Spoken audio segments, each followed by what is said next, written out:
اپنے مردوں کے لیے بھی استغفار بہت مفید ہے. علماء نے لکھا ہے کہ مردوں کو زیادہ نفع ہوتا ہے کس سے؟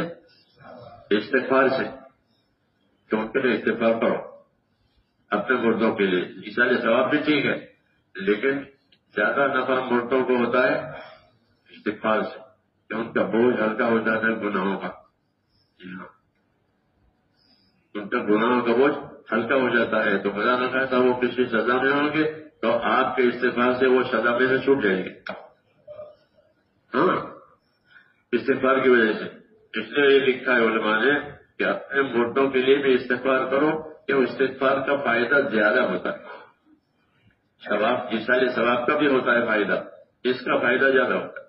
جیسے کوئی گرفتار ہو اندر بند ہے قید, اس کو چھڑاوے, اور ایک چھڑائے نہیں بلکہ ان کے لیے کھانا بھیج دیا, مٹھائی بھیج دی, وہ بھی ٹھیک ہے. جیسے جیلوں میں دیتے ہیں کھانا وانا کہ وہ بھی ٹھیک ہے. ایک تو یہ کہ ان کو چھڑانے کی کوشش کرے. استغفار کا مطلب یہ کہ ان کو چھڑا لو. کسی گناہ میں گرفتار ہے, کسی سزا میں گرفتار ہے تو اس لیے کہا کہ مردوں کو بھی استغفار مفید ہے, ہمارے لیے بھی استغفار مفید ہے.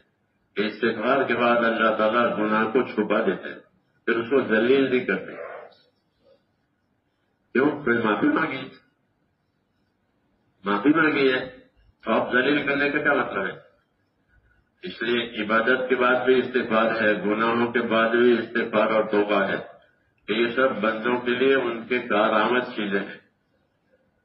تو ہمیں بھی اپنا معمول یہی بننا چاہیے استغفار کی کثرت. کہ خوش نصیب ہوگا قیامت کے میدان میں وہ بندہ کہ جس کے اعمال نامے میں استغفار کی کثرت نکلے.